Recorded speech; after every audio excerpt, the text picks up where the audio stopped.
But it's coming. We're gonna keep coming with discussions. Oh my goodness.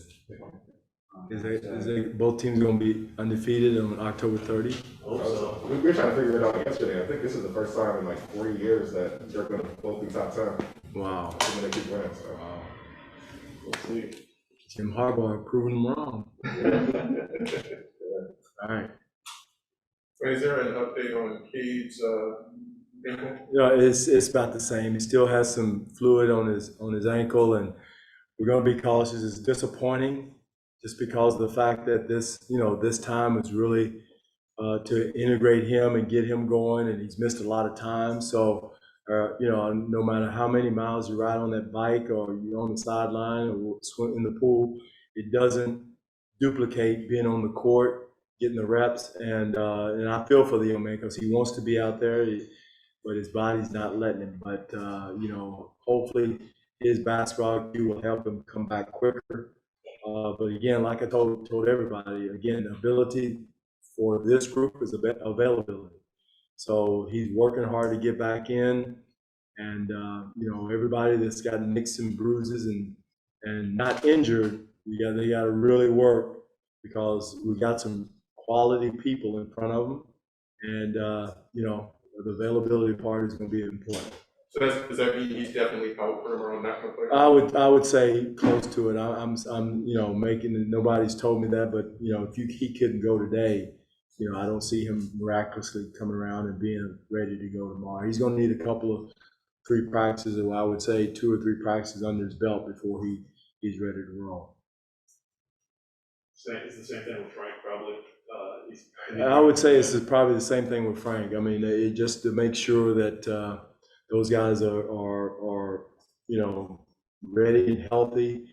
We had a grueling week, but yet and still, all the X-rays are clean and there's no injury, and so we have to go from there. But I tell you what, one thing about it, Josh and 𝐒𝐈𝐀𝐋 have done an excellent job, and again, it's competition for those positions. Beyond the injuries with Frank and Cade, after we get out of camp, you feel like the team that where it needs to be should ready to say. Well, we still, tomorrow we need some outside competition. That's going to tell us a lot. So San Antonio scored a ton of points last night. There's going to be good competition for our defense to see where our defense is. It's going to be good competition for us to see where our offense is, if we can play fast, if we can play with pace. So it's exhibition practice season for us. And so I'll have a better feel. But from where we're going, from where we were last year, we're a step ahead. A long step ahead from where we were last year. So that's a good sign. One is continuity, familiarity, and that's some of it. But the intensity, the hard play, we are a step ahead of where we were. One person we haven't talked a lot about is Saban Lee. Toward the end of summer league, he had a good showing, shooting the ball well. Where's he been at in camp, and do you expect to utilize him with the G League team coming and him being one of those guys that floats back and forth? I think, a lot of it depends now with Cade being out, that he's going to have a bigger role, and again, so he had an excellent summer, excellent camp. His shooting has been there. He's been knocking his shots down. He worked hard on his 3-point shooting. But his gift to the team is his defensive intensity, his speed and quickness of getting into the paint and setting other people up, setting the table as much as anything else.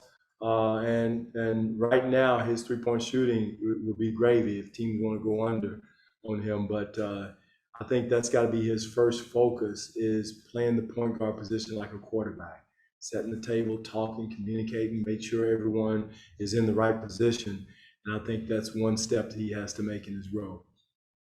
In the preseason, do you want to kind of take a look at everybody? And we've talked about kind of position battles, if you will, or minutes battles. Mm-hmm. But do you just want to look at everybody, the Lucas, everybody who's available, and just at least see how they react in game situations? Yeah, we won't play guys big minutes. I mean, we won't, 20 minutes or whatever it is, but we want to get a look at everyone, to evaluate everyone, see everyone, what they need, where they are, where we are.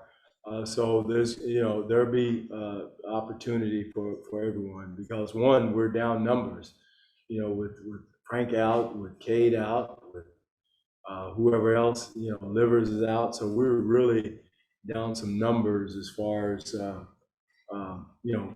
bodies are concerned. So it'd be a great opportunity for a young man like Pickett to get in and get some opportunity. Garza, all those guys will get their looks. Right. One question from Keith Langler real quick. Okay, yeah, all right. Keith on Zoom. Hey, Keith. Hey, Dwayne, thanks for indulging me here. I'm just wondering, you mentioned last week that you were just maybe starting to put a zone in. I'm wondering if there's a zone or anything situationally that you really want to get a look at in the opener. Yeah, well, I don't know about the opener, but definitely in exhibition, we've been working on zone. We want to get into it at some point in low clock situations. We may look at it. So all those things that are things we're going to get to. I don't know if we will in the first exhibition game, but we'll see. But that's something that we got to have in our arsenal, whether it's zone, blitzing, full court defense, just anything we can to really disrupt or break the rhythm of a really good offensive team, because we're going to have it everything in our availability, because one is we are young, should have a lot of energy, so we got to be able to utilize it in different ways.